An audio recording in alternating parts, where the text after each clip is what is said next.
Kabare yaravugaga no shoti cyaba cyo no shoti cyaba cyo cyecho jangu wasebo evudemu nyo ese kulabura katonda wawe atumaye utuge uzikiri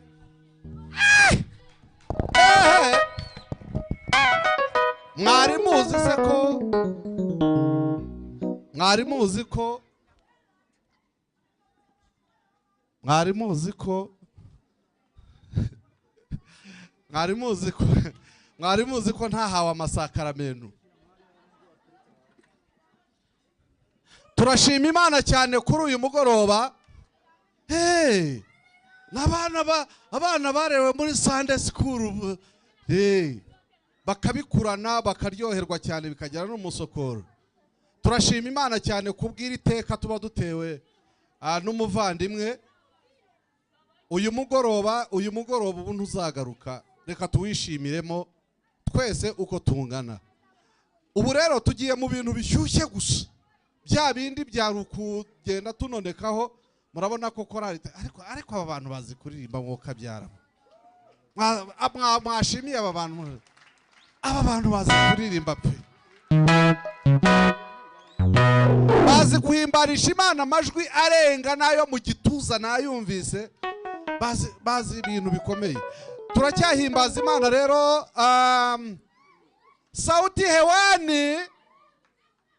Sauti hewani turabashaka no ku rubuga, ijwi hejuru kandi koko bafite ijwi rirenga hejuru cyane. Sauti hewani hano ubundi dufite imikino myinshi. Umva uyu nguyu ngize ibininde wenda nagaragara mwuka byara niki. Ari umugabo w'umuminisitiri wiraburaga cyane inaha mu Rwanda.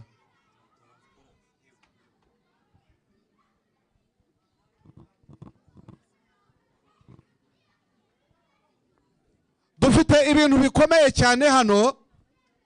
Hari umwambari w'umuco nyarwanda tuzi kera, namwe muramuzi, umubyeyi witwa Cecilia Kayirebwa. Ubundi namwitaga Kayirebwa nzi ko ari ibyaruguri, ariko yarambwiye ngo ni Kayirebwa. Ari hafi aha ngaha rero, ni umuntu waririmbye indirimbo yogeye cyane, yafunguraga radio Muhabura murayizi.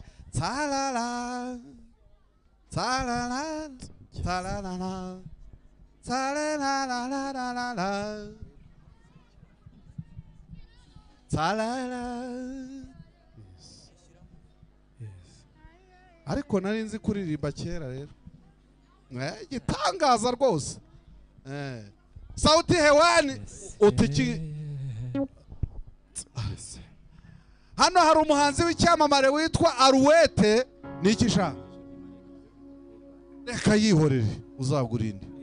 Hano hari umwana ubuze telefone, arubuze telefone. Hano hari za kamera, niba hari uyifite ayizane bikiri bishya kugira ngo tutayimubonana. Turajya muri control room turayibona. Hano hari umubyeyi witwa Aruwete uzi kuririmba cyane, nawe ntari buva aha ngaha atyo. Nikisha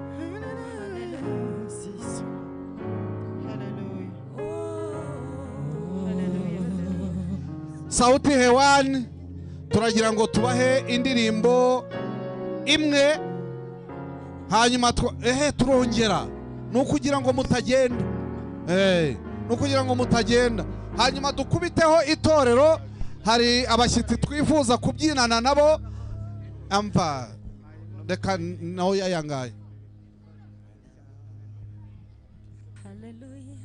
Hallelujah, hallelujah, hallelujah. Amen, amen. Hallelujah, hallelujah, hallelujah. Amen. Urubyiruko, hallelujah. Hallelujah, hallelujah. Aha. Reka dushima Imana kubwa Umurisho Art Garden, Art Gallery. Okay. Dushimye Imana kubw'umurishyo kandi turabashimiye n'ukuri kuba dukomeje kugirana umubano mwiza. Dukomeje kugirana umubano mwiza, umubano ufitanye isano, umuco n'umukristo. Amen. Umuco n'umukristo. Amen. Kimwe nuko umukristo yaba afite n'umuco.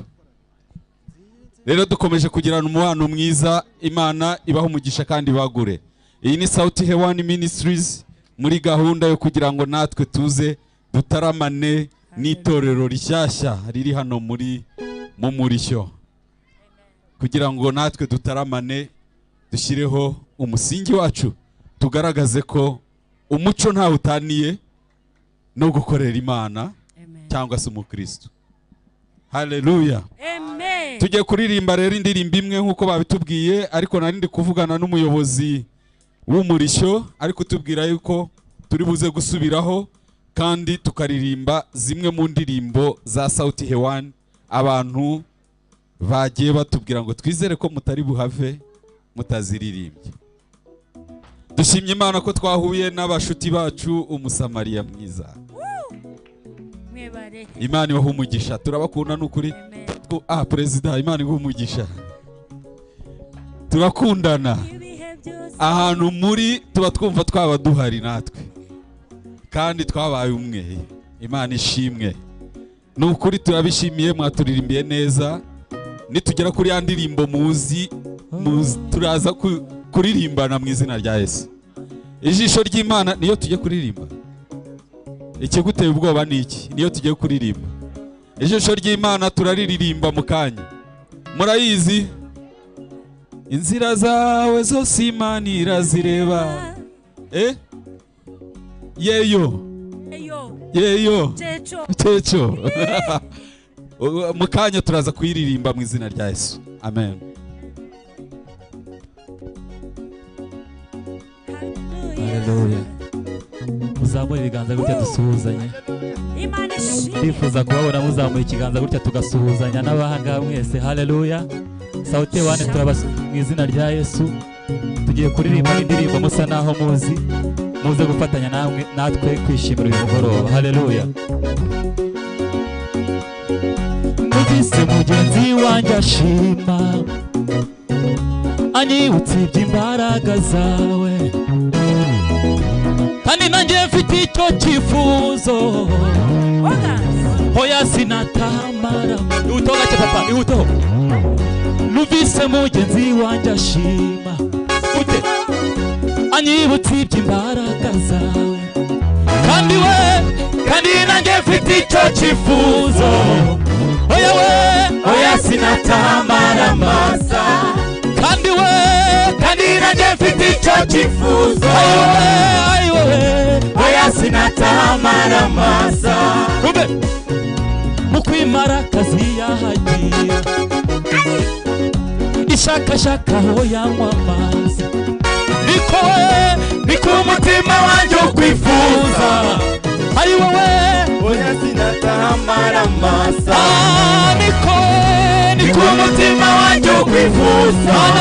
Mana we hoya sinatamara masa. Sinakurekura. Ari wowe erega sinakurekura. We sinakurekura. Ari wowe erega sinakurekura.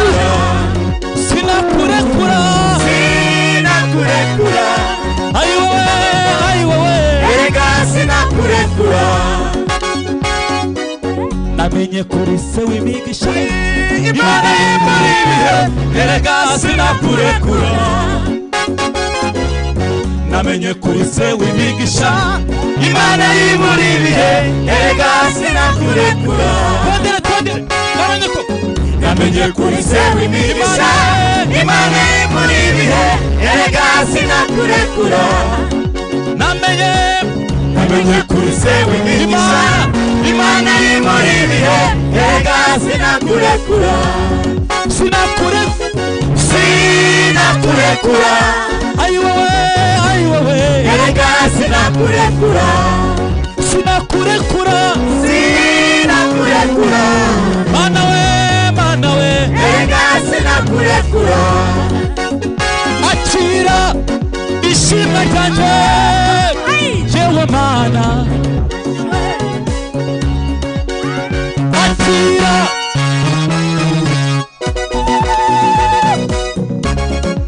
twese akira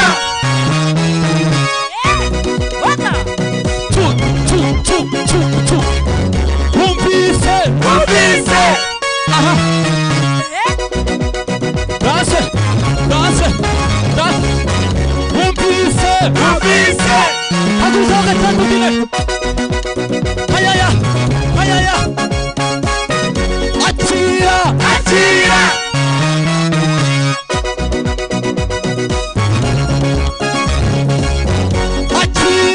akira ishimwe ryanjye yewe mana we akira aha ishimwe ryanjye yewe mana kuba Kristo yewe mana we akira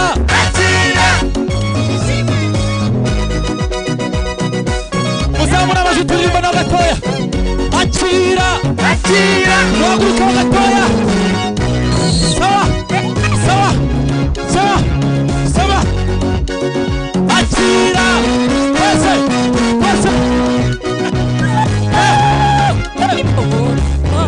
akira ishimwe ryanjye yewe mana we tuzamura ikiganza gutya haleluya nagize ikibazo aba bantu sinzi niba bari kumva uru rurimi rwanjye ndimo mvuga cyangwa ururimi rwacu ariko babafasha muze kubegera n'ukuri mubabwire ubutumwa turimo turirimba haleluya ugiye kuririmba indirimbo ivuga ngo ikiguteye ubwoba ni iki baza mugenzi wawe mubaze ngo ikiguteye ubwoba ni iki. Nous allons chanter une chanson qui s'appelle qui dit n'ayez pas peur.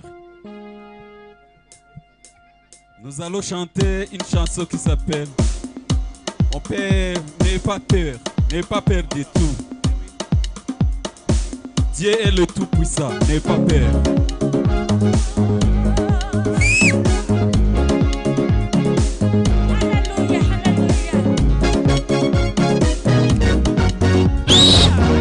Muza gufatanya natwe guhimbaza Imana.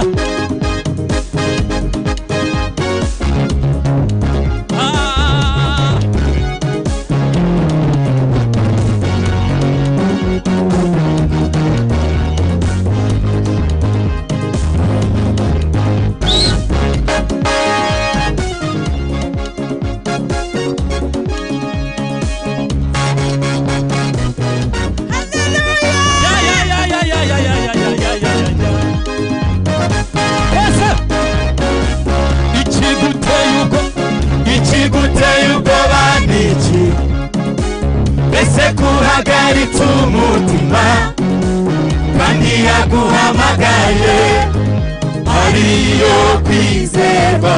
Ikiguteye ubwoba n'iki? Mbese kuhagaritse umutima kandi yaguhamagaye ariyo kwizerwa. iyo Mana rihemuka ikoze igambiriye gukora kandi ivuga rimwe ndetse ivuga kabiri. iyo Mana rihemuka ikoze igambiriye gukora kandi ivuga rimwe ndetse ivuga kabiri.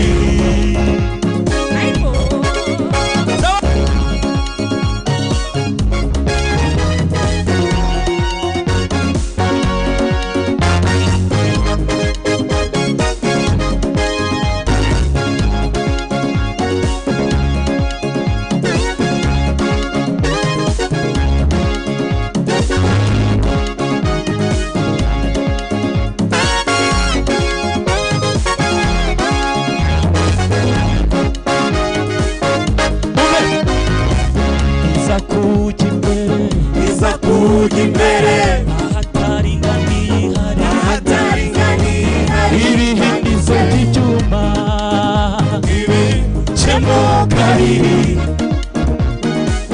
iza kujya imbere iza kujya imbere ahataringaniye Ahataringaniye ibihindizo by'ibyuma ibicemo kabiri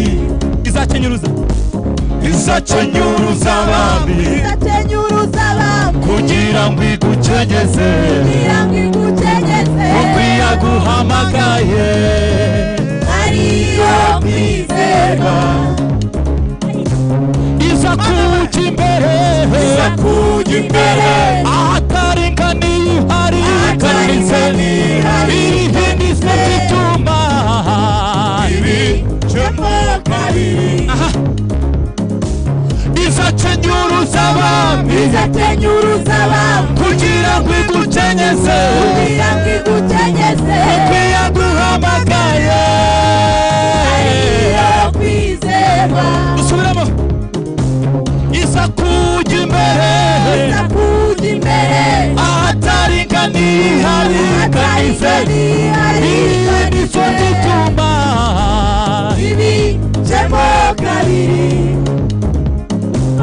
izakenyuruza abami kugira ngo igukenyeze kuko yaguhamagaye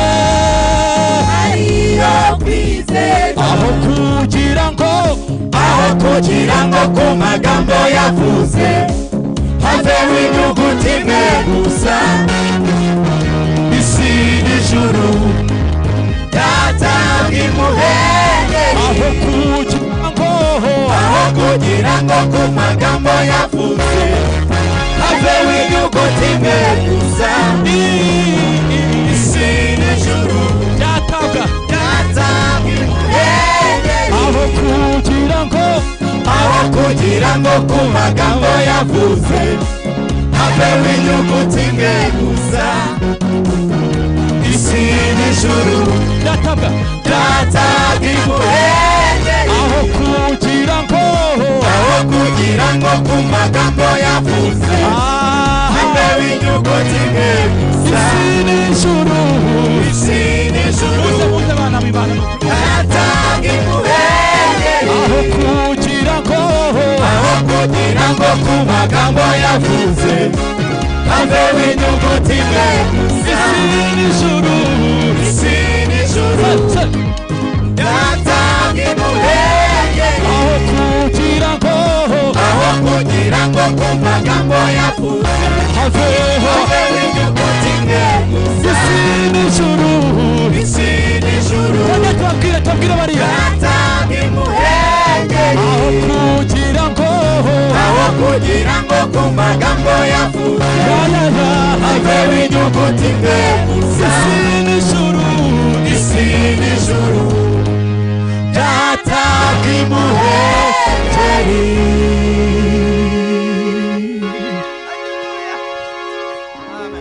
haleluya haleluya haleluya Amen. tuboneyeho kubwira abashuti bacu bari online kuko biri guca online kuri channel ya Sauti Hewani Ministries hamwe n'umurishyo, ariko abashuti bacu kuri channel babe baretse kuvaho kuko turagaruka mu izina rya Yesu. Imana ibahe umugisha. Waho kugira ngo bigende bite ngo bikagenda bite ngo byagenda bite, yavuze haveho inyuguti imwe gusa isi n'ijuru byatanga imuhengeri. impamo ya muntu. Amen. Ari ijambo ry'Imana nibuka rivuga ngo Imana izamenagura ibihindizo by'ibyuma. Igihindizo muzi cyari cyo? Ntabwo muzi igihindizo mwebwe mwavukiye inaha ngaha. Twebwe twavukiye iyo tuzi igihindizo cyari cyo. Imana rero izamenagura ibihindizo by'ibyuma iza gutabara umuntu wayo. Igi ntabara nkabibona mwo kabyara. Igi menagura ibihindizo by'ibyuma nkabibona cyane. Dukomeje kwifuriza kugira umugoroba mwiza abatubona online ku rubuga rw'umurishyo. Uyu ni umunsi twahisemo kugira ngo igicaniro cy'akahangaha intore zacu z'umurishyo zizajya zibataramira mu minsi cyane cyane ya weekend, ariko nanone nimuzana abana bige. Mwabonye ko abana tubigisha turigisha abana kubyina mu biruhuko birebire, ndetse no mu gihe cyo kwiga ushobora kuzana umwana. Mwabonye ko ari siporo nziza cyane. Ngiye guhamagara intore z'umurishyo ari nazo twaje kubamurikira kuri uyu mugoroba, ariko mbere yo kubamurikira intore z'umurishyo reka mbabwire akigoro cyangwa se imbaraga ziri mu gutoza intore nk'izi ngizi. Murabona ko isibo y'intore iri aha ngaha ni abantu bagera muri 70. Intore kugira ngo ibe ihagaze yemye yambaye neza kuva ku kirenge kugera aha ngaha ku ruhanga, intore iba yambaye amafaranga menshi. Burya iba yambaye amafaranga menshi. Inyuma yanjye bahise bavuga ngo byahatari, nubwo ntavuga urwo rurimi ariko byahatari koko. Iba yambaye imyenda ihenze. Intore mbabwiye mbanyuriyemo nk'uyu mutagara w'ingoma wonyine uragura 1,1,600,000. Umutagara w'ingoma 12, ariko ubwo nanone haba hajemo inyoroshyo ari nka Rukizangabo wagiye kuzikosha, kuko jewe ndazwi mu ntore bakagushyiriramo karungunya, ariko ugiye uri utazwi mu ntore baguca 5,000,000 ugataha. Hanyuma rero tukaba twifuza ko mu mikoranire dufitanye namwe n'intore zacu n'umurishyo mwadutera inkunga. Abatavuga ikinyarwanda nyabona mubegere mubambwirire ngo dukeneye inkunga yanyu kugira ngo izi ntore ziseruke zibereye abantu b'icyubahiro nkamwe. Turaza kubivugaho, ariko reka mpamagare itorero ry'umurishyo rize hano. Tubafitiye n'umukino. Murabizi ko mu cyaro iyo bageraga nk'iki gihe bagiye gucyuza inkera, ariko cyane cyane yo gushyingira umugeni, habaga hari imyitozo. Niba turi bwubaka igisharagate bikagaragara, simbiza amatara yo kwa Celestine nayo ngira ngo nuko yakorera fundraising, ariko ngira ngo itara ryo ibyo nikize ninjye ubikandagiye kandi cyangwa biranyumvise. Ubwo rero intore z'umurishyo munyumve mwoka byaramwe, nakuwemo ivata yego, ariko mudatuma mira umwuka. Mwigire hino duhamirize dukeshe iki gitaramo. Hari abantu benshi hano bifuza kubareba. Nababwiye ngo uyu munsi turahanika amajwi yacu, Imana iyumve, ubundi duhe umugisha aha ngaha. Kandi ubwo muzi ko umugisha ari ibifaranga. Umutima unezerewe utararara ahinze imitima, agira ngo kudahinze imitima si umugisha ukomeye. Uzi kurara uhinze imitima, mu kinyarwanda baravuga ngo ni ukubyina ntiricya,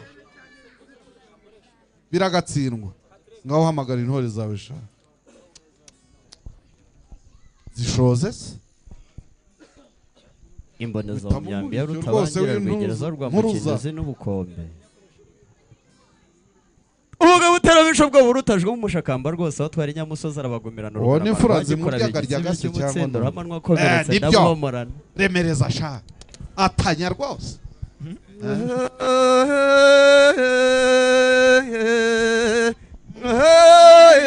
Impangaza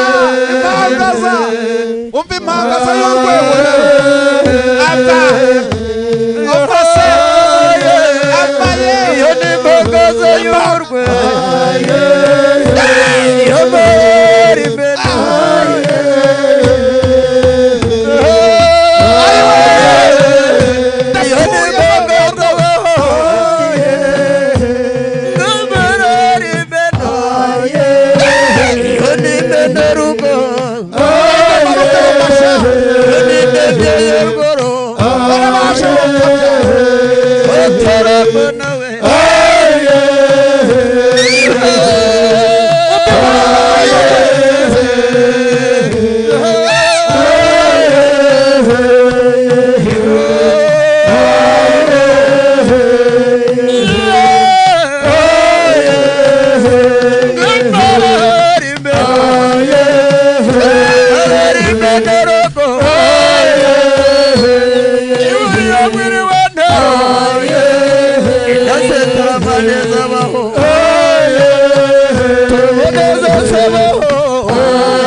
Arayijyaga kuri mudende ari kwishabuna rugara bitsindiye akamuze kari kurira ntagire n'umurenge yaho nifa zikanyabuwe ntakinya kurakura kuri karamba iwabo bose kubundi gahunda turaturira bihogewe n'abagwenya bihogerewe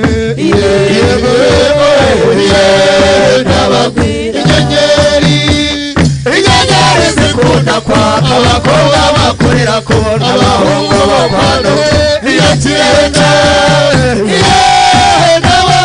iyo mpayinka nyamagana arayijyana kuri murenda ari kwishavuna rugara bakibwira kamuzinzi ari kubwira ntagire ikurire ubundi fasi kanyabugoyi ntakinya hakurya kuri karama iwabo bose kubundi n'abagwira mu mazi we n'abagwira numenye koga we n'abagwira iyo n'injoga ruzi we n'abagwira inyenyeri zikunda kwaka abakobwa bakurira kubona abahungu bakwandugu iyo kireta n'ababwira amahirwe y'amagana arayijyaga kuri mudende ari kwishabuna rugara bitsindiye akamuzinzi ari kurira ntagire n'umurenge yabona ifasi kanyabugoyi ntakinya hakurya kuri karamba iwabo bose guhumbi gahunda n'ababwira mu rutoki we yego n'ababwira iyo numenye intundu we yego n'ababwira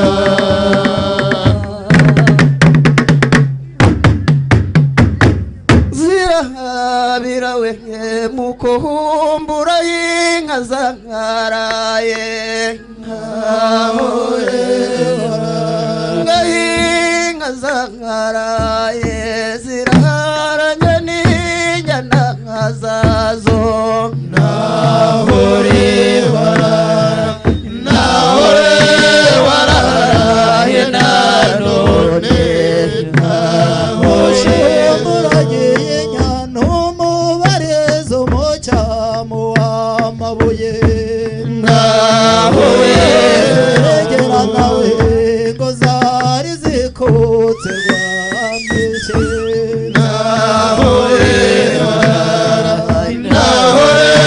wararaye nanone rugamba mugabo wananiye abagambanye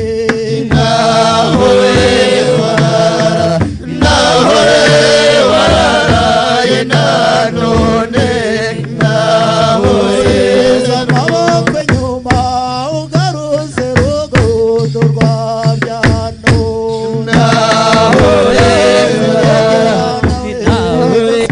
ezekutse rwa miki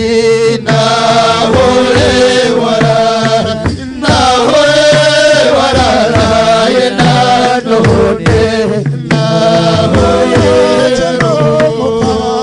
runyagira ndoro n'umukara nyamibwa mu bakobwa zirushe mu yorora hamba rutewe yose ebyiri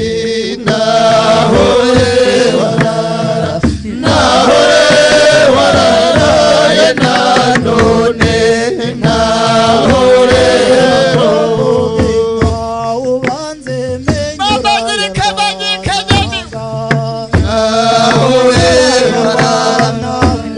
n'inturire naneganya abayize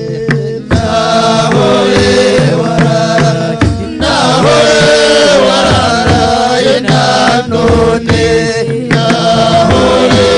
rugamba mugabo wananiye abagambanye wararaye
inyamibwa mu bakobwa izirushimu wenyura amarote yose ziri nahore waraye nanone nahore Miriyamu yarakoririmbye na Dawidi cyane igisingizo cy'Imana nyakugira Imana amashimwe akagira Imana dutaramane muri iki gitaramo muri Yesu Kristo muri cyo cyatago dukunda dutaramane nyakugira na Dawidi yarakumbira Imana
zakuririmba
ahubwo rero muswake babone bahungu biwacu mu mubishyo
ntarunguye nase nyamibwe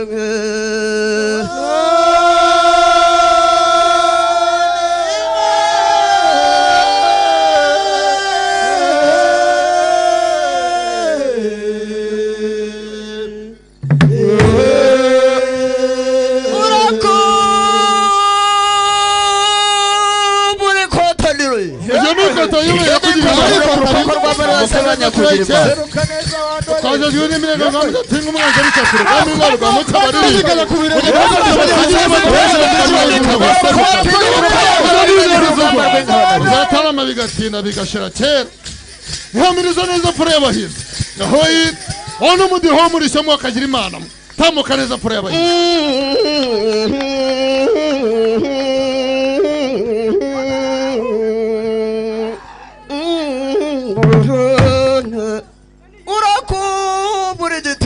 Kene igitego se igitego cy'amahanga Kene igitego kandi urugamba rw'ingabo nzima naho bashoze naho baratarama bigaturika kandi gakamera baratarama bigatinda mo kagira imana ahubwo rero ibyo bikora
les ignorés de venir ici.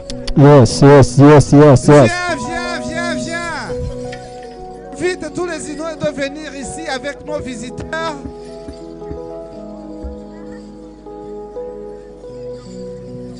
Tous les ignorés. Les filles, les femmes, les garçons. Allez les gars. Les garçons, viens. Viens ici. Nimuze dufatane ifoto n'abashyitsi bacu niba protokole byashoboka na akaba yagera aha ngaha byaba byiza. Abantu bacu bose bari aha ngaha. Kameramani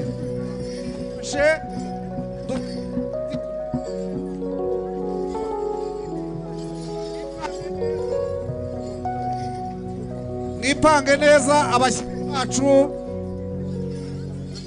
mwipange neza badufate ifoto. Ok, les asseyez-vous les enfants. Les enfants, asseyez-vous.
Abana rero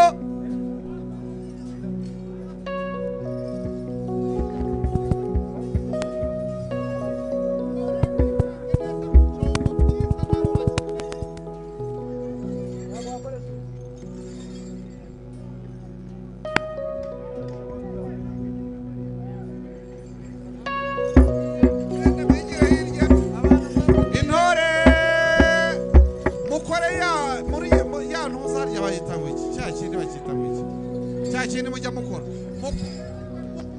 n'aba bashyitsi n'abakobwa iyo foto bayishaka cyane. Wa mugabo ari yewe ujya mfasha ubwanwa, panga abantu bawe neza.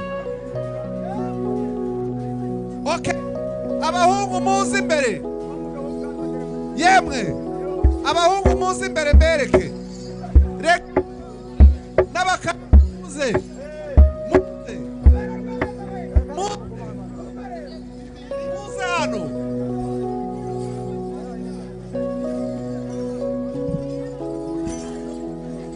imirongo ibiri y'abahungu n'iy'abakobwa.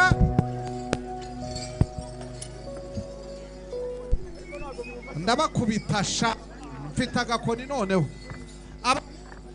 Abakobwa yes, abakobwa mugwe hano. Yewe sha uranyumva? Yewe ngwino hano ena hano ngwino kuki atanyumva koko. Yewe uri inyuma ye ngwino imbere hano. Abahungu imbere hano mu nka hanyuma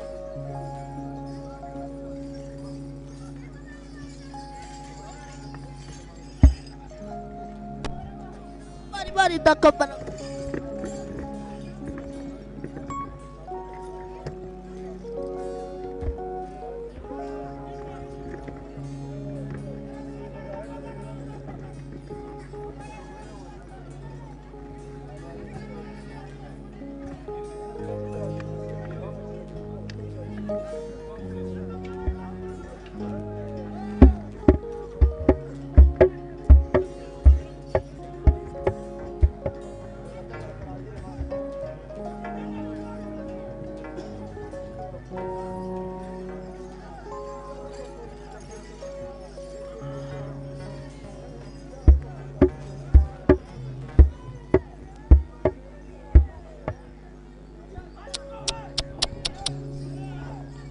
Yes, yes, yes, yes, yes.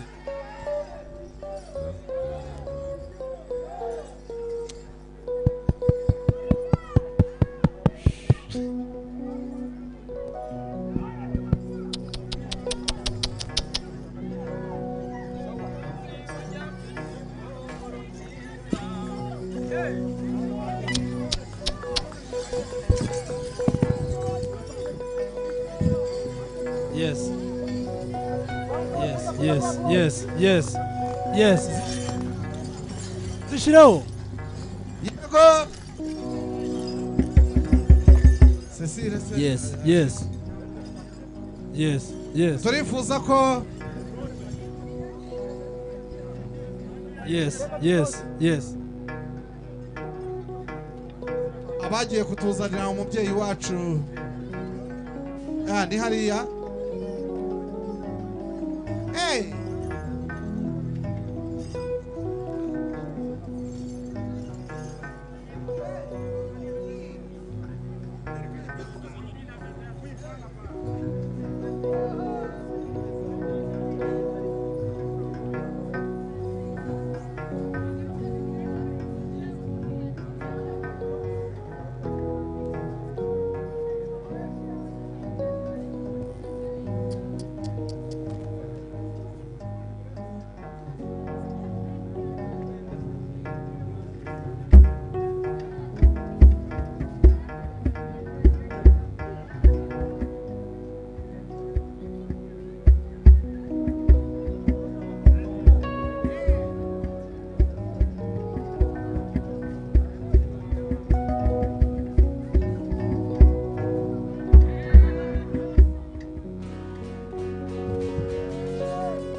Nimusoza hano muze munyegere. Il y a quelqu'un qui va parler à la place des visiteurs ici.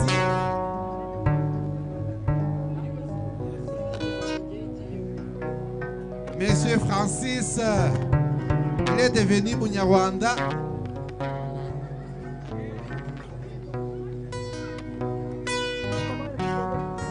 Wigire hino.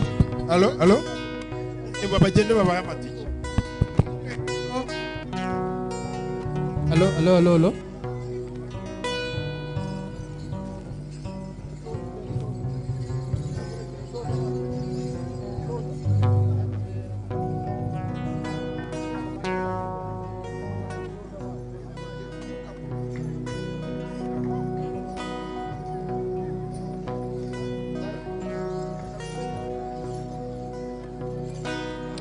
I really need your attention, please. Dukeneye ko twumvikana. Ugiye kuvuga.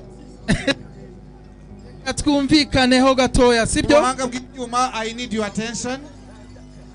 Abantu bari kuri sound system. We have system. now one of the visitors. Umwe mu bashyitsi hano.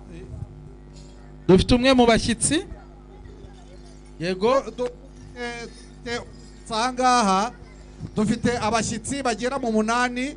We have 8 visitors here from Canada.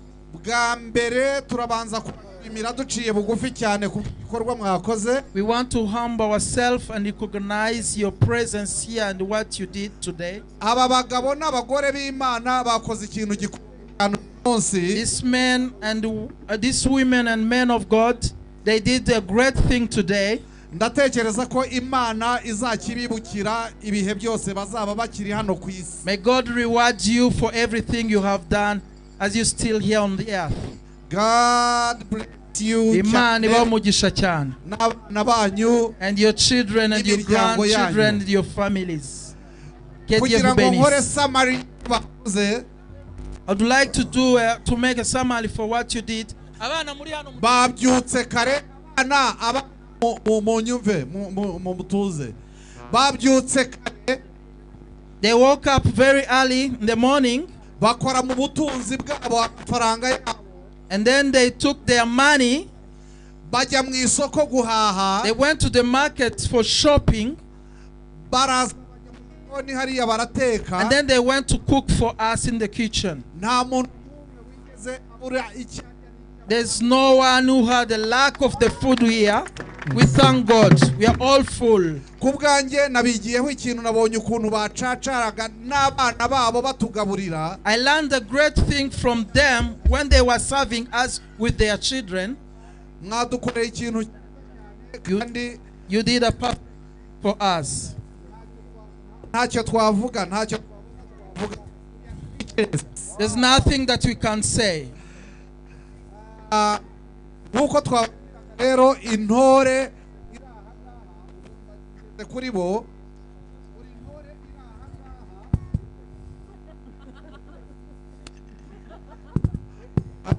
aba bana bacu mwabonye bahamiriza. These children that you saw here dancing for us traditional dance. Dufite abana bakomoka mu miryango ariko tukagira n'abana twakuye babana ntinya no kubivuga ariko babana tubona ku mihanda. Some are from the families but some are from the streets. Twazanye rero kugira ngo basangire n'ababana n'ababyeyi babo nabo tugerageza gushyira mu buzima busanzwe kugira ngo bahobere ubuzima buzaza. We brought them to share the food and to share the meals with others living in the families so that they can embrace a good life in the future. Thank you so much for cooking for us and helping us. We would like to, as you see this man here, from the top to the toes to his shoes,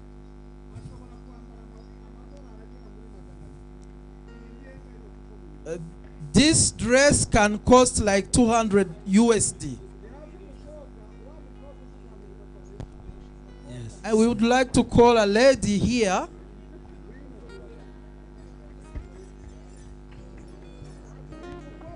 Yes, yes, yes. And this girl from one session that they can do when they are going to dance outside, he can change the dressing like 5 times.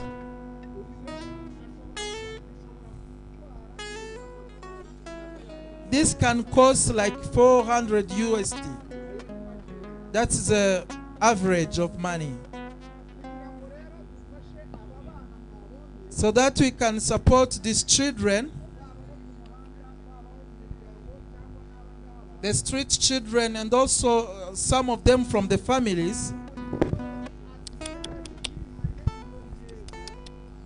So attempt to support them. We have a way of supporting them because we have a good heart.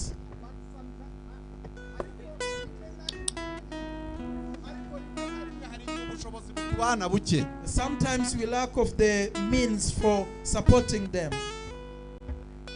Babyeyi bavandimwe bashyitsi muri aha, parents, guests and the visitors we have here, turagira ngo mutureme amaboko. We'd like your support. Please kindly support us. Uyu mugabo afite amafaranga menshi ariko yatangiye kunanirwa. This man of God has a lot of money ariko yatangiye guca intege. Niyo mpamvu yaduhamagaye kugira ngo duhagarare nawe. So this, it's you. Hey! I thought they are talking about this one. No, uyu nguyu. Celeste wants your support in what he can do with his family. They can raising support and do everything here, but he needs more support to support these children. Hanyuma nkanjye maze imyaka igera muri 27 ndi muri iki gisata cy'umuco. He has been 27 years in this culture context. Naje guhagarana nawe ariko mfite imbaraga nta sente mfite.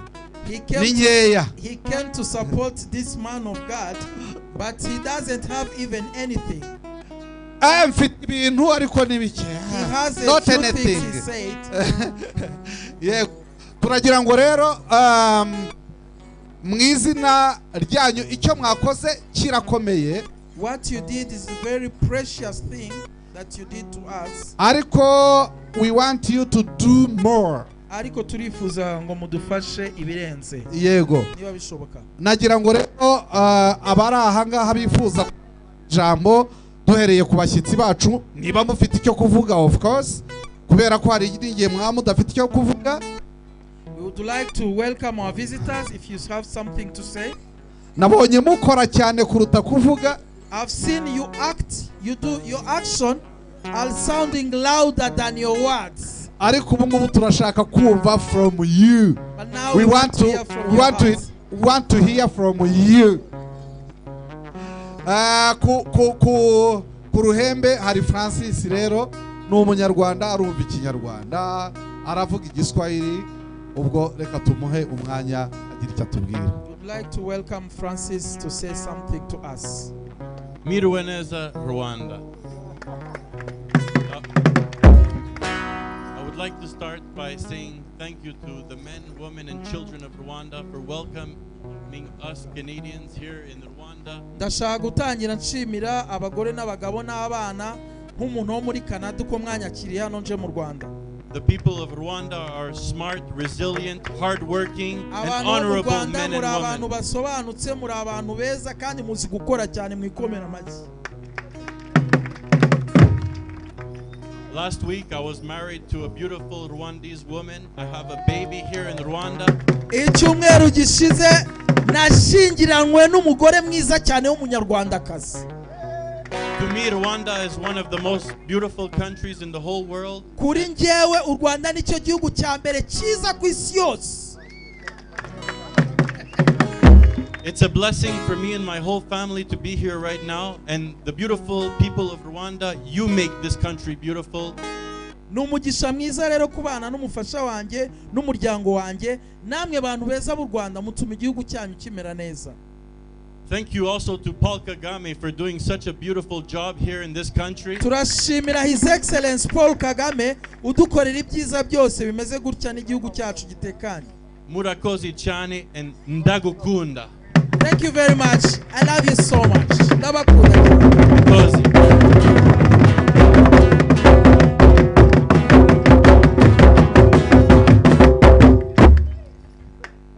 Asante sana. Asante sana Francis kubavuze mu mwanya w'aba bashyitsi bacu.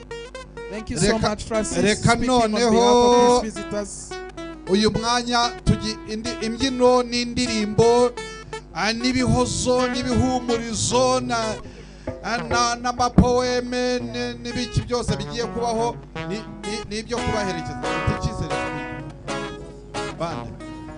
Turacyafite bande, turacyafite itorero, dufite wa mugabo wo muri Genesi yagiye, Genesi Comedy yagiye, dufite undi muhungu nawe w'imfura cyane arahari. Ngwino nshuti yanjye ndahano sha. Uyu muhungu nawe ni igitangaza cy'Imana mureba.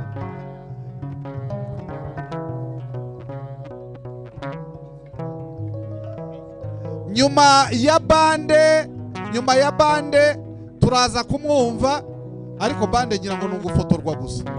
Dushobora kukumvaho uhogoza ariko abangaba bagiye kubafata ifoto nyuma yaho ndaguhogoze mwana wawe. Sibyo? Nyuma yaho gatoya. Afite gahunda yihuta ariko ntiyagenda tutamwumvise. Merci beaucoup.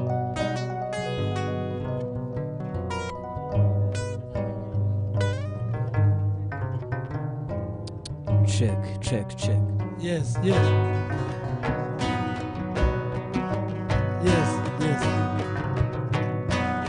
Unundiriza ngo mu rwa Kigondo rutindukana murego ruturudatinya guturika inko zose umariza rwa mugabo nyirigera.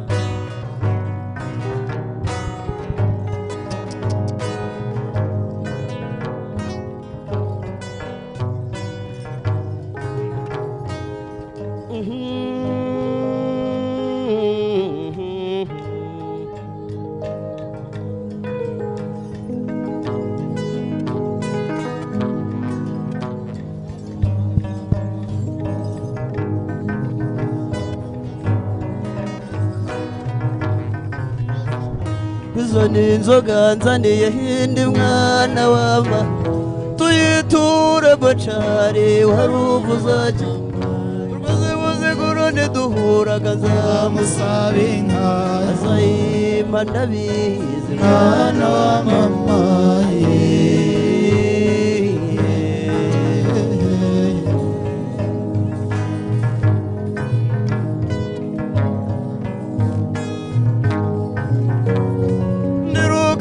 baririmbaga mwana wa mama irukera ikibaye mwana wa mama urwunguka iminega mwana wa mama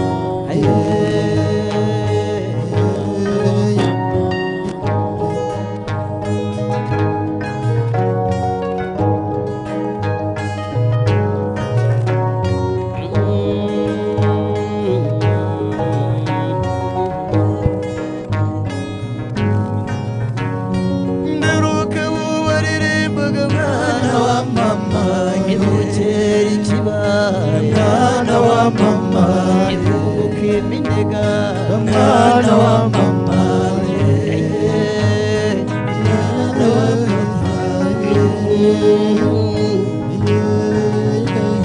isimfe n'ibyuma n'umugore wanjye n'umugore w'iwanjye nyirabisabo nagiye kumureba nsanga ararwaye sangararembye muraguzi w'igiko yaramumpereje n'umutezi w'ingarago yaramumpereje urugi yaramumpereje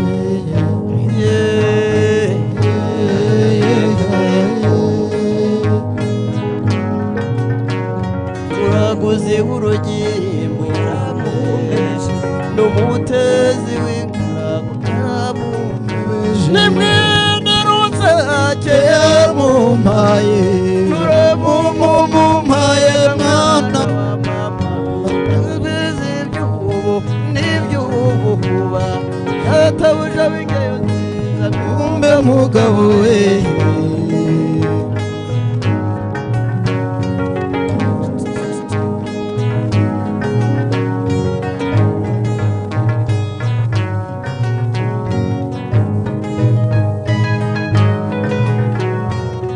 wahanga nziharira mwana wa mama nze kugenda kwisuhuma mwana wa mama misubo n'imigereka mwana wa mama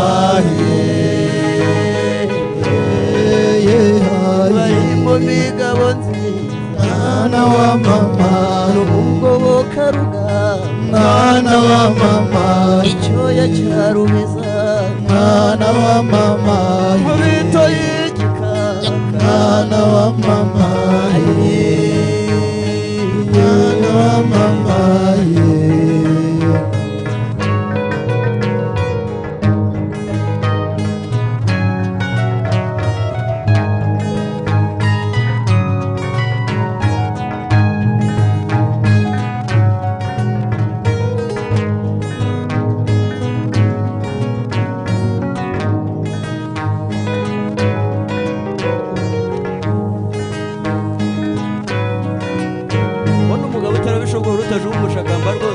musozi arabagumirana uruganda rwagikora bigisibyo cy'umutsinzi hamwe n'uwakomeretse aramwimurana amwimurana n'uruturutse kwa Nyakamwe baje n'abazira bakanira kure ko nta marishwa n'ibyuma kandi barabyirukanye abaserereza barisanga basanga ubukombe bw'impeta bwigenza umuhanda bashakamba baruremye neza senze kurwana mana y'u Rwanda senze kurwana mana y'u Rwanda giriyo waraye ruharaze inyonga giriyo waraye rwemera gutabara senze kurwana mana y'u Rwanda rekabana kase bajora kohorora cyane uzagwiyogeye senze kurwana mana y'u Rwanda rura cyane uzagwiyogeye atizingwiyogeye panera kareba senda kurwana mana y'u Rwanda zingwiyogeye manira kareba nicigise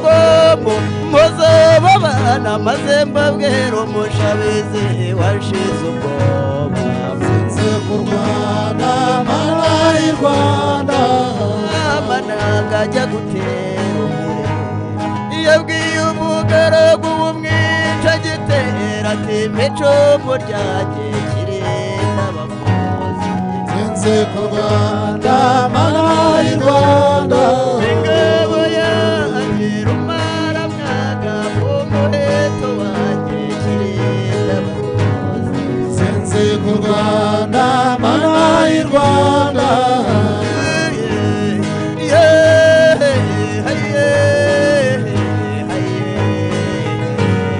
sinze kurwana mana y'u Rwanda amananga yarahagurutse ahatongoke bwami mukarubanda sinze kurwana mana y'u Rwanda tongoke bwami kukarubanda yarapfukamye ubwo ngombwa kuma yombi sinze kurwana mana y'u Rwanda gahorana imana mbega musinga gahorana imana mana y'u Rwanda sinze kurwana mana y'u Rwanda sinze kurwana mana y'u Rwanda sinze kurwana mana y'u Rwanda bisugwe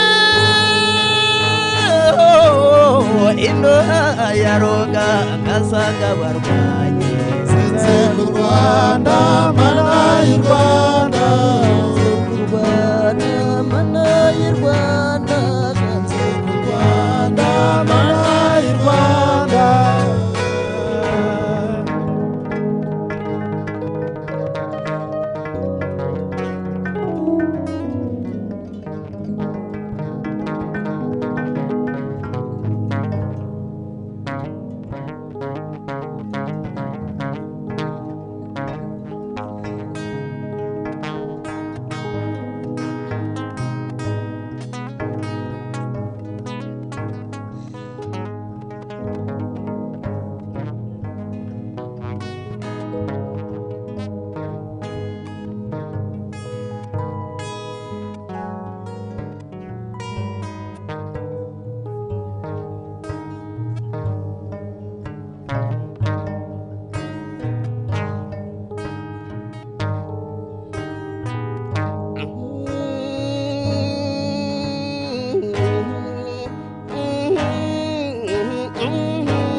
inkotanyi cyane yabyirutse neza yarugina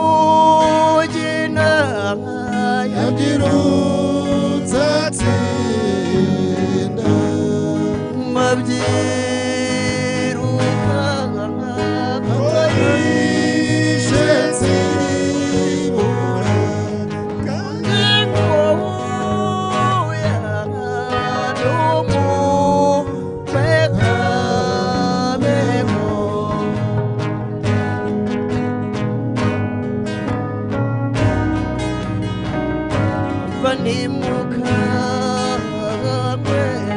kandi nabyanisaye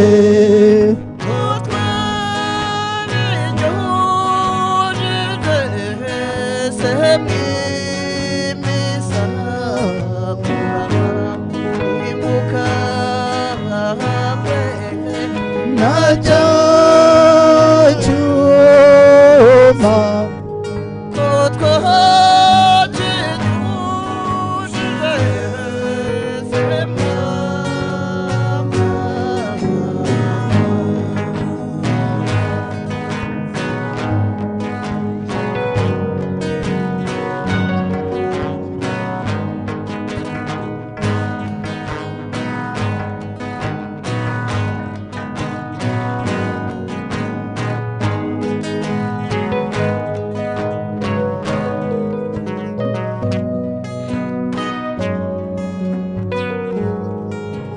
murakoze cyane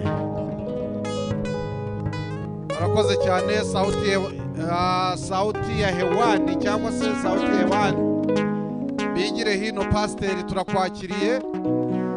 Aba bahungu n'abakobwa bajye kwitegura umukino tugiye kubakinira mu kanya. Ibintu nibwo bikiza ariko kubera iki mbona mufite igihunga mushaka gutaha?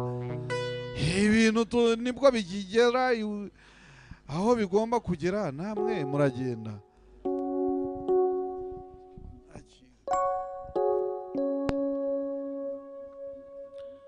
Yesu ashimwe. Haleluya, haleluya. Turacyataramanye n'abantu bacu, abakunzi bacu bari kuri Sauti Hewani Ministries. Nagira ngo mbabwire ngo ntimutungurwe n'ibyo mwabonye uyu munsi. Ari mu mutima udasumbwa ari hewe, ntare ya Yuda ari hewe, Muziranenge ari hewe, Shobora byose ari hewe, Araganje ari hewe, ari mu mutima. Uwo mwami twigitangaza yitwa Muziranenge, Emmanuel, Imana iri kumwe na twari hewe. Uwo mwami ari hewe, ari mu mutima, ari hewe, ari mu mutima. Yuda ari hewe, ari mu mutima, hewe, ari mu mutima, ari mu mutima.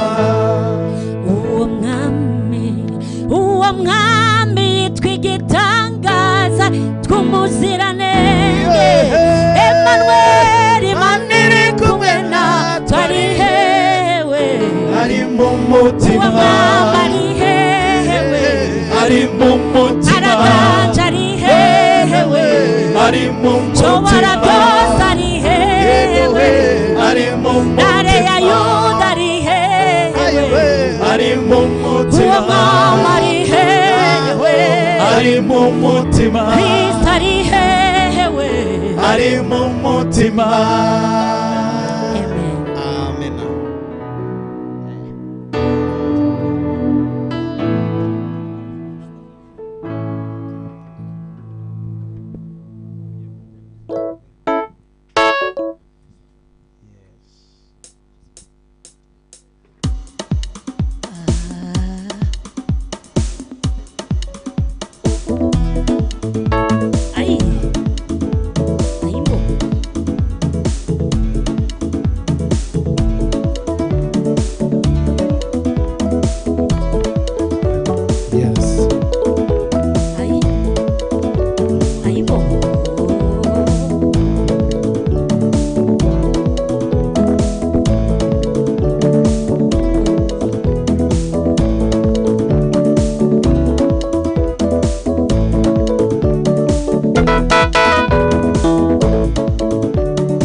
Imana zireba, ibyo unyuramo byose Imana irabireba.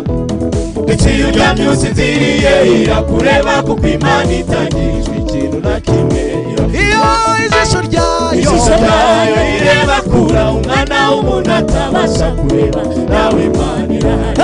Ijisho ryayo ireba kure umwana w'umuntu atabasha kureba, nawe Imana irahari. Inzira zawe zose Imana irazireba, ibyo unyuramo byose Imana irabireba. Iyo uryamye usinziriye irakureba, kuko Imana itagije ikintu na kimwe irakureba. Ijisho ryayo ireba kure umwana w'umuntu atabasha kureba, nawe Imana irahari. Ijisho ryayo ireba kure umwana w'umuntu atabasha kureba, nawe Imana irahari.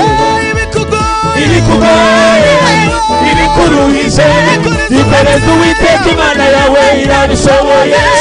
Ijisho ryayo rireba kure umwana w'umuntu atabasha kureba nawe Imana irahareba ijisho ryayo rireba kure umwana w'umuntu atabasha kureba nawe Imana irahareba ibikugoye ibikuruhije bitereza Uwiteka Imana yawe irabishoboye ijisho ryayo rireba kure umwana w'umuntu atabasha kureba nawe Imana irahareba ijisho ryayo rireba kure umwana w'umuntu atabasha kureba nawe Imana irahareba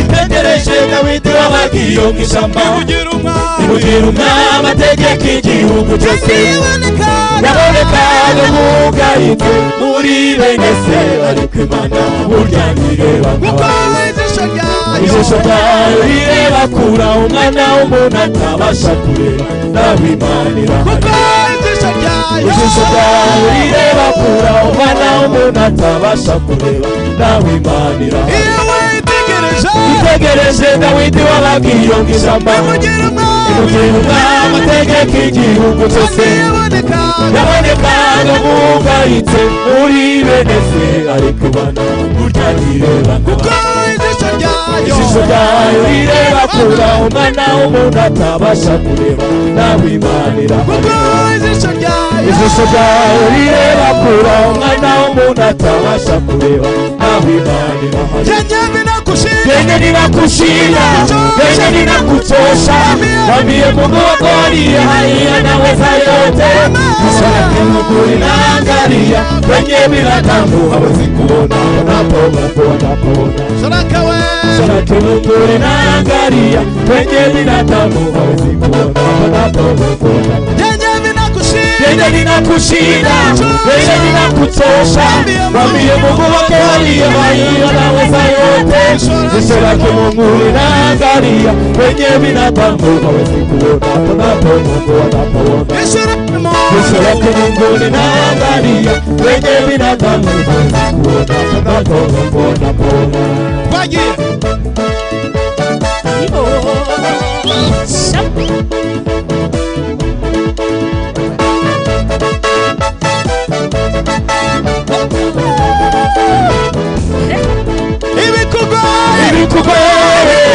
ibikuruhije bitereza Uwiteka Imana yawe irabishoboye ijisho ryayo rireba kure umwana w'umuntu atabasha kureba nawe Imana irahareba ijisho ryayo rireba kure umwana w'umuntu atabasha kureba nawe Imana irahareba ntakure wagera itagukura nta buzima wabamo itaguhindurira ntakure wagera itagukura nta buzima wabamo itaguhindurira ijisho ryayo rireba kure umwana w'umuntu atabasha kureba nawe Imana irahareba ijisho ryayo rireba kure umwana w'umuntu atabasha kureba nawe Imana irahareba ntakure wagera itagukura nta buzima wabamo itaguhindurira ntakure wagera itagukura nta buzima wabamo itaguhindurira ntakure wagera itagukura nta buzima wabamo itaguhindurira ntakure wagera itagukura nta buzima wabamo itaguhindurira ijisho ryayo rireba kure umwana w'umuntu atabasha kureba nawe Imana irahareba ijisho ryayo rireba kure umwana w'umuntu atabasha kureba nawe Imana irahareba ijisho ryayo rireba kure umwana w'umuntu atabasha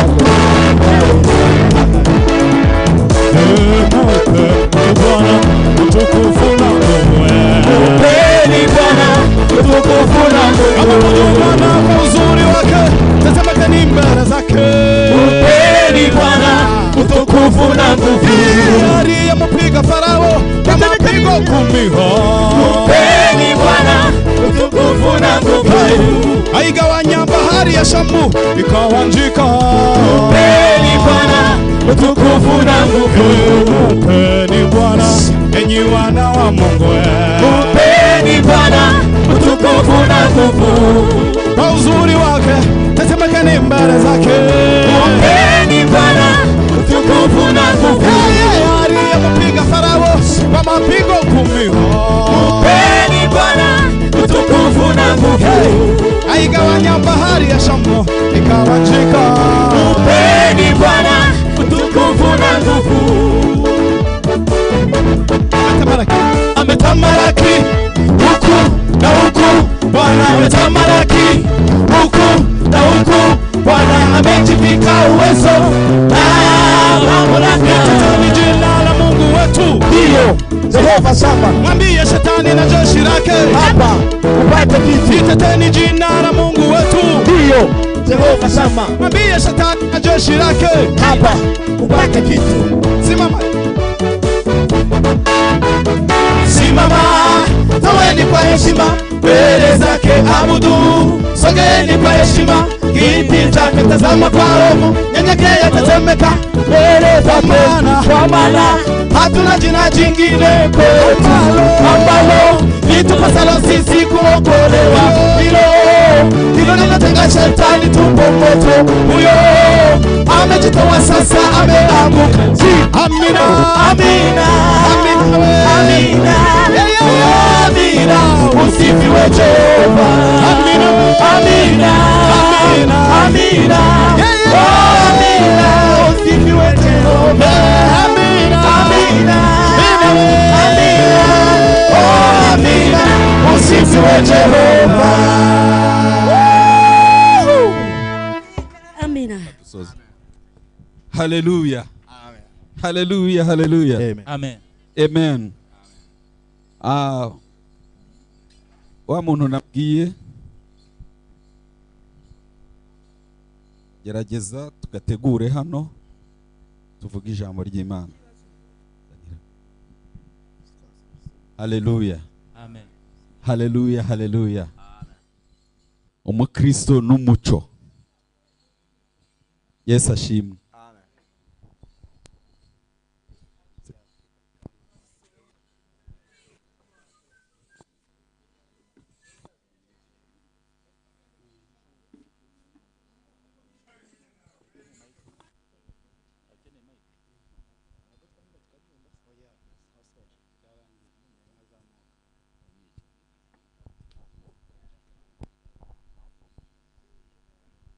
Hallelujah, hallelujah. Amen. Umukristo n'umuco bihuriye he? Yesu ashimwe. Yesu ashimwe. Impamvu ndi kuvuga gutyo, ubu nimugire ngo aba bantu bari hano nibo bonyine badukurikiye. Hari abandi benshi cyane bari online ku Murishyo, hakaba n'abandi benshi cyane bari online kuri Sauti Hewani Ministries. Niyo mpamvu nk'iriya channel ya Sauti Hewani Ministries ntago abantu bari bamenyereye kubonaho ibintu nk'ibi. Bari bamenyereye kubonaho ibintu nyine bijyanye no mu rusengero, ibintu bijyanye n'ijambo ry'Imana, indirimbo, ijambo ry'Imana. Ntago bari bamenyereye ko n'umuco bashobora kuwubona. Niyo mpamvu ngira ngo tuganire. Umuvandimwe umuyobozi w'Umurishyo akimara kumpamagara akambwira ati byaba byiza nawe uje mu gitaramo cyiza cyo kulonshinga itorero ryacu. Uyu muyobozi w'Umurishyo Celestin ni inshuti yacu, ni inshuti ya Sauti Hewani Ministries, kandi akaba n'umuntu uduhoza ku mutima. Bivuze ngo nta kintu cyiza yabona ngo abure kudutumira ngo natwe tubisangire. Niyo mpamvu rero yifuje yuko mwareba ko nabona microphone nziza. Yes. Okay. Okay. Hallelujah. Okay.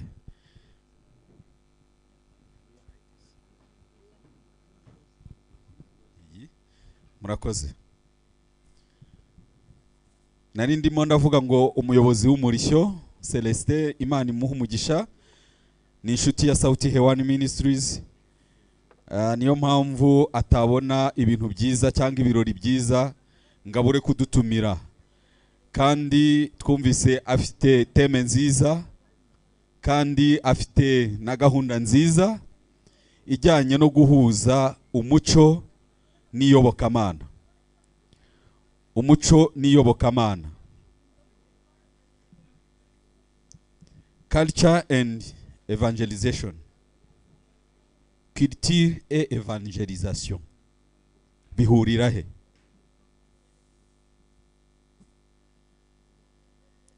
Mbese tugerageje nko kubivuga mu magambo make, harabambwiye ngo baze nivuge. Nitwa Apotre Missionnaire Emmanuel. Ndi umukozi w'Imana. Imana ibaha umugisha.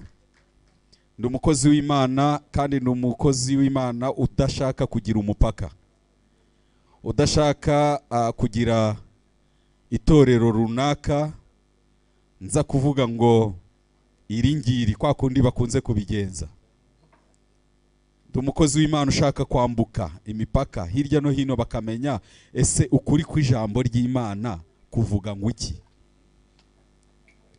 Hano umuyobozi wa gahunda yigeze kuvuga ngo ntago abantu bari bazi yuko umuco nawo ushobora kuboneka mu bintu by'Imana. Yavugaga ngo hari abantu batambukaga bakabona ingoma bakabona utuntu kandi koko birahari. Aha ni n'ahantu heza cyane mu mucyo mu murishyo. Hari ibintu byiza cyane ku bantu bashobora gushaka kumenya umuco nyarwanda. Ibyinshi bisobanuye umuco nyarwanda birahari. Niyo mpamvu umuntu ashobora kuza yahura na kimwe mu bisobanura umuco nyarwanda agahita avuga akatokesha ngo kwa jina la Yesu. Kwa jina la Yesu. Ariko ndashaka kubabwira mu minota mike cyane itarenze iminota 10. Nyakwa Celestin sindenza iminota 10. Ariko ndashaka kubabwira kugira ngo abantu basobanukirwe umuco n'ijambo ry'Imana bihuriye kuki. Hatagira umuntu uzajya winjira aha ngaha agatangira agatokesha. Kandi ndakuzi nk'umukozi w'Imana. Mukanya hano havuye umusamariya mwiza na baririmbyi nabo beza cyane kandi nabo b'inshuti zacu bakaba n'inshuti za umuyobozi w'umurishyo. Noneho tugereranyije rero tugenekereze tuvuge. Tugiye kuvuga ku magambo agaragaza kuva mu itorero kugera mu bwami bw'Imana. Ni gute umuntu ashobora kuva mu itorero ari ryo rya torero iri rya launches uyu munsi. Itorero ntiryitwa umurishyo. Sibyo? Itorero ntago mwitwa umurishyo. Yego. Reka mbabwire ijambo ry'Imana rishobora kudukura mu itorero rituganisha mu bwami bw'Imana.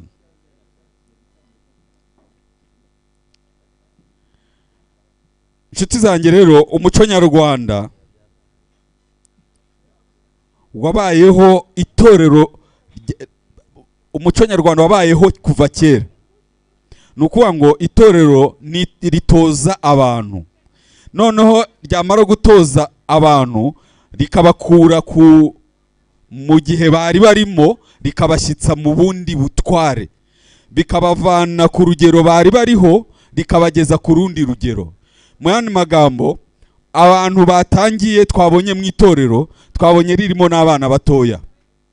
Bivuze ngo abana batoya bazatangira biga umuco itorero mubarera mubabwira umuco nyarwanda uba mwiki niki. Umuco nyarwanda umeze gute? Umuco ubukoze ute? Bigisha mwiki? harimo icyubahiro, harimo ibintu byose mu muco nyarwanda birimo. Hari umuntu ushaka kuvuga ngo ntago yayoboka umuco, kandi mu by'ukuri umuco uzingiyemo ibintu byinshi. Mu muco ushobora kwigiramo ubutwari, ushobora kwigiramo imico myiza, ushobora no kwigiramo kubaha. Ngira ngo mu mahame bazashyiraho iri torero rivutse, ibi bintu byose bizaba birimo, kuko muzaharanira yuko abo mubanye mu itorero baba inyangamugayo, babahesha icyubahiro aho munyuze hose. Bivuze ngo murafata urugendo rwo kwigisha no gutoza abari mu muco ibyiza ndetse n'umuco. Nari ngiye kuvuga rero ngo turabihuriza he n'abakristo. Natwe abakristo dufite itorero. Natwe abakristo turi mu rindi torero. Ariko itorero rya Kristo twebwe ridutoza iki? Itorero rya Kristo ridutoza iki? Twebwe nk'abakristo rero, itorero rya Kristo ridutoza kuba abo mu bwami bw'Imana. Kuba abo bwami bw'Imana. Mu yandi magambo, umunyetorero mu muco nyarwanda, umunyetorero mu muco nyarwanda riradutoza umuco, imico myiza, kuba intwari, kubaha n'ibindi byose. Ariko no mu bakristo turitorera, ariko ridutoza iki? Ridutoza kuba abo mu bwami bw'Imana. Haleluya. None ikibazo ni iki twakibaza rero? Twakibaza ngo ese uri uwo mu muco gusa cyangwa uri uwo mu bwami bw'Imana? Amena. Ndizera ko mukurikiye. Ndimo ndabaza ngo ikibazo twakibaza ahangaha ni iki? Ese uri uwo mu muco gusa cyangwa uri uwo mu bwami bw'Imana? Reka dukomezeho gatoya. Reka mvuge nko ku bintu nka bingahe. Nkuko twavuze ngo umuco uradutoza iki? Umuco uratoza kandi ni n'ingenzi. Ibyanditswe muri Bibiliya ntago turi bubisome kubera iminota nabahaye cyangwa se bampaye. Iyo usomye muri Yosuwa igice cya mbere umurongo wa 9 usangamo ikintu cyitwa uburyo bwo gukomera no kuba intwari. Bibiliya irabivuga. Muze gufata umwanya muhasome. Ariko murahasangamo ibintu byo gukomera ndetse no kuba intwari. Mu muco nyarwanda rero dufite intwari zitandukanye. No mu bwami bw'Imana dufite intwari. No mu ijambo ry'Imana dufite intwari. Rero bisobanuye iki rero? Muri Yosuwa igice cya mbere umurongo wa 9 muraza kwasoma, murasangamo uburyo umuntu ashobora gukomera mu bwami bw'Imana ndetse akavamo n'intwari mu bwami bw'Imana. Ntituri buhatinde. Mu itorero ry'umuco rero ho turahasanga mwiki? Abantu batozwa kuva kera, abantu batozwaga ntibavugaga ntago bigeze bavuka ari intwari. Kuva kera mu muco nyarwanda intwari ntago zabuvukanye. Intwari ntizigeze zivuka ari intwari, ahubwo itorero niryo ribatoza kuba intwari. Itorero cyangwa umuco nyarwanda, ngira ngo mujya mwumva ko hari igihe kijya kigera abana n'urubyiruko bagategurirwa ingando bakajya mu itorero. Bivuze ngo rero itorero ribatoza iki? Ribatoza kuba intwari, ariko ntago bavukanye ubutwari. Bivuze rero ngo mu muco, mu itorero ry'umuco, abantu kuva kera baratozwaga ntago bavukanye ubutwari. Ibyo ngira ngo byumvikanye. Ariko mu ijambo ry'Imana naho turatozwa. Imana noneho mu ijambo ry'Imana, Imana idutoza ite? Iyo uri umukristo Imana igutoza ute? Ngira ngo dukurikire. Iyo uri umukristo noneho mu ijambo ry'Imana, Imana iragutoza. Ubu ngubu uruhare itorero rigiye kugira, rya torero ryavutse umurishyo, rigiye kugira uruhare rwo gufata n'umwanya wo gutoza abo bari kumwe kugira ngo ruzabakuremo intwari. Ariko noneho twebwe mu ijambo ry'Imana iritoza gute? Ntago ushobora kuba umuntu ukomeye mu buzima bw'umwuka utaratojwe. Murimo murabyumva abakristo? ntushobora kuba intwari mu buzima bw'umwuka utaratojwe, cyangwa ntabwo ushobora kuba umuntu ukomeye utaratozwe. Niki dutozwa rero mu itorero ry'Imana? Dutozwa mu iki? Dutozwamo gusenga, tugatozwamo gusoma ijambo ry'Imana, tugatozwamo kwihangana mu bigeragezo. Wenda twavuga n'ibyo ngibyo, ibyo bitatu byonyine birabaye, n'ibindi birahari. Ariko itorero mu ijambo ry'Imana, itorero rya Kristo, twebwe ridutoza iki? Ridutoza gusenga, rikadutoza ijambo ry'Imana, rikadutoza no kwihangana mu bigeragezo.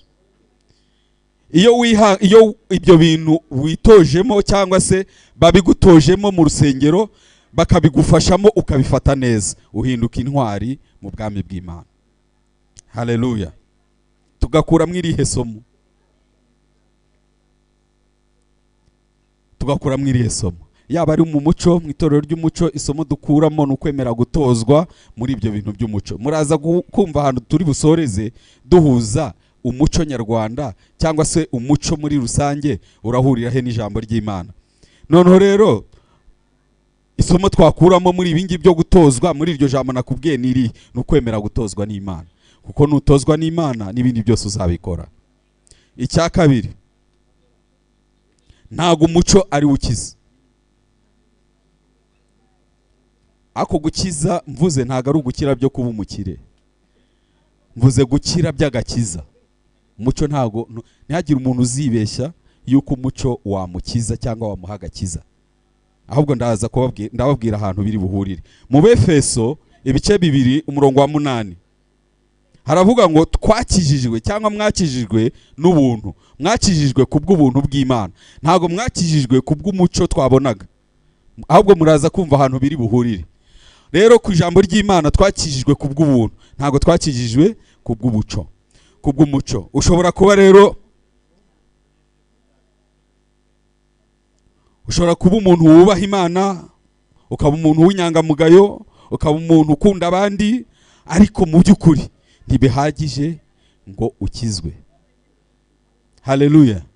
Ushobora kuba uri umuntu wubaha, ukaba uri umuntu w'inyangamugayo muri sosiyete, ukaba uri umuntu ukunda abandi, ukaba uri umuntu mbese wita ku bantu. Ngira ngo mwabonye abashuti bacu cyangwa se abantu badutekeye bavuye muri babaterankunga bari rya torero Umurishyo. Mwabonye uburyo batetse, mwabonye uburyo bakora ibintu byiza, mwabonye uburyo bakunza abantu, ariko nabo birabasaba iki? Birasaba gucunga neza, kuko biriya ntago ari byo byonyine byabageza mu bwami bw'Imana. Kuko ushobora gukunda abantu ukagira n'umuco ukaba n'inyangamugayo, ariko ntago bihagije. Ahubwo agakiza kabonekera muri Kristo Yesu niko gashobora kugukiza. Agakiza niko konyine kagukiza. Ntago kuba uzi umuco, uzi guhamiriza, uzi kubyina neza, uzi kuririmba neza umuco nyarwanda, uzi amahame n'indangagaciro za Kinyarwanda. Ibyo ntago bihagije kugira ngo ukizwe, ahubwo Yesu Kristo niwe wenyine utanga agakiza. Haleluya. Amen. Rero kuba mwiza, kuba uzi guhamiriza, kuba wisiga neza ugacya, kuba wateze neza bya bindi batega umugara, kuba uzi gutega umugara, kuba uzi guca umugara neza, ntago ibyo bintu bishobora kugukiza. Nta nubwo kuba uri mwiza ari byo byagukiza, ahubwo agakiza keza nuko Yesu yatura muri wowe. Haleluya. Agakiza keza nuko Yesu yatura muri wowe akagukiza. Noneho ahubwo ikindi navuga nuko nk'abariya bavugaga babyinaga bagaca umugara bakagwa no mu ntore, byaba byiza cyane uyu munsi ni kuwa gatandatu, ejo mu gitondo muzindukiye mu rusengero mukajya gusenga mugafatanya n'abandi, kandi umuyobozi w'ahangaha ni umukristo. Ejo turakubitanira mu nzira cyangwa mu nsengero ajya gusenga, ariko kandi arabasapotinga nk'itorero Umurishyo, n'abariya baradusapotinga nk'itorero Umurishyo. Ariko niba badashobora kwakira Yesu nk'umwami n'umukiza wabo, nta gakiza bafite, nta butwari bafite. Ubutwari bwiza rero ni ukumenya Yesu, ni no kwakira Yesu nk'umwami n'umukiza wabo.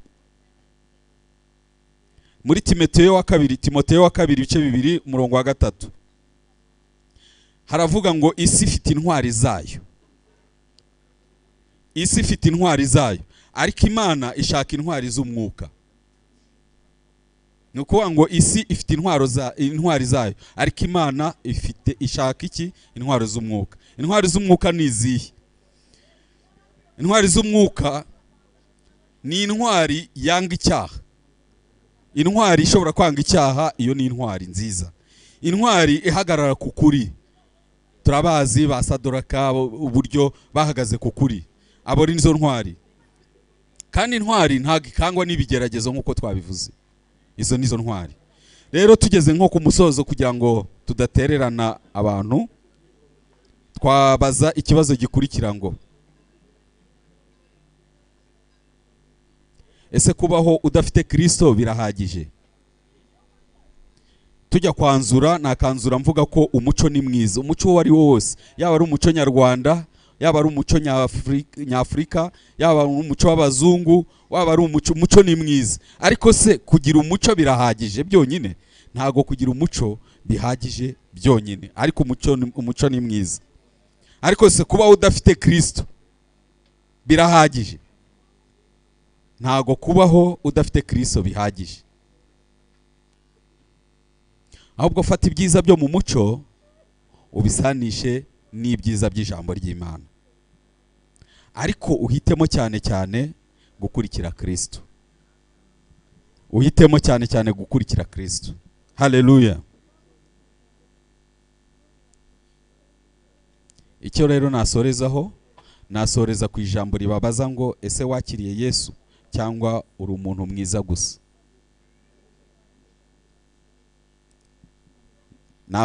Nabaza ikibazo cyo gusorezaho, wowe unkurikiye wakiriye Yesu cyangwa uri umuntu mwiza gusa? Twabonye imirimo myiza, twabonye uburyo abantu bakora imirimo myiza, twabonye uburyo abantu bashobora kugira umuco, bakagira n'indangagaciro nziza za kirazira, umunyarwanda mwiza. Ariko se ibyo birahagije? Waba warakiriye Yesu nk'umwami n'umukiza wawe cyangwa se waba uri intwari yo mu mwuka cyangwa? Icyo aba ari cyo kibazo dusorezaho kugira ngo ubashe kwiyumva, umenye ngo ngiye cyangwa se njoyininze itorero Umurishyo, ariko kandi ntago nabura kubifatanya n'ijambo ry'Imana. Ntago nabura kubifatanya n'ijambo ry'Imana. Kandi mwabibonye yuko mu muco nyarwanda ibihimbano by'umwuka birimo. Mu muco nyarwanda wabyina neza ugaca n'umugara. Muri evangelization cyangwa se mu gikristo wabyina neza, waca umugara uri kubyinira Imana, waca umugara uri murahimbaza Imana, waririmba indirimbo ziri mu muco nyarwanda, waririmba indirimbo ziri mu muco muri Canada, waririmba indirimbo ziri mu muco muri Afrique du Sud, waririmba indirimbo kandi uri gusanisha n'ijambo ry'Imana. Rero icyiza no kubifatanya, ariko kandi agakiza gasumba umuco. Nicyo kintu dushobora gukuramo. Umuco ni mwiza, ariko biba byiza kurushaho iyo bifatanyije n'agakiza. Haleluya. Reka dusenge Imana kugira ngo abantu bakomeze gahunda y'ibyari bikurikiyeho. Mana, turagushimiye, uduhe kwakira Yesu by'ukuri, duhindurwe tube intwari z'umwuka, duhindurwe tube intwari zigukorera. Twamaze gusobanukirwa neza yuko nta muntu uvukana ubutwari, ahubwo arabutozwa. Nk'uko rero iri torero Umurishyo rivutse, kandi abarivukiyemo bakaba bagiye gutangira gutozwa za kirazira ndetse n'indangagaciro za kinyarwanda, bagiye gutozwa. Ariko nawe w'Imana we ntubareke, ahubwo ubiteho, ubereke ko Yesu Kristo ari wowe nzira y'ukuri n'ubugingo, kuko baramutse babifatanyije nibwo byarushaho kugira agaciro kurushaho. Umuco nibawukore kandi babyine neza kandi biteze imbere. Urubyiruko rwinjiye, urubyiruko ruvuye mu muhanda rugiye gutangira gukorana n'itorero Umurishyo, Mwami ubiteho cyane, bavuye mu muhanda bakurikiye umukozi wawe ari we uri kubatoza. nabatoze iby'indangagaciro nyarwanda, abatoze ibyiza byose, kandi muri bo ntibazahombe, kandi muri bo ubwabo bazabona ibyiza bakunze cyangwa bashaka bakiri muri iyi si. Ibyo byose bazabibone kuko byabateza imbere. Ndabizi ko n'amafaranga agiye kuza, ndabizi ko n'ibyiza byinshi bigiye kuza, ndabizi yuko n'abantu benshi, amatorero menshi hirya no hino, amakwe, ibirori bitandukanye bigiye gutangira kubahamagara mu izina rya Yesu. Bigiye gutangira kubahamagara ngo bagende babashimishe kandi bakorere n'amafaranga. Ibyo babura byose babibone mu izina rya Yesu. Ariko icyo mbasabiye cyane ni ukubona n'agakiza, kugira ngo bazabone umwami, bazaze bagusange, bakuboneho, babane nawe, bazaze dufatanye n'ibyishimo byiza byo tuzagira turi iwawe mu ijuru. Ibyo mbisenze nizeye ko ugiye kubikora mu izina rya Yesu. Amen. Amen. Haleluya. Imana ibahe umugisha. Reka nakire umuyobozi wa gahunda akomeze n'izindi mu izina rya Yesu. Atsinze Yesu mwana w'Imana jebare. Yaratsinze Yesu mwana w'Imana yabare. Nabikongeza rero ukabona budukere. Yesu mwana w'Imana yabare. Yaratsinze Yesu mwana w'Imana yatsinze. Yesu mwana w'Imana yabare. Yaratsinze Yesu mwana w'Imana. Birashoboka guhobera umuco wacu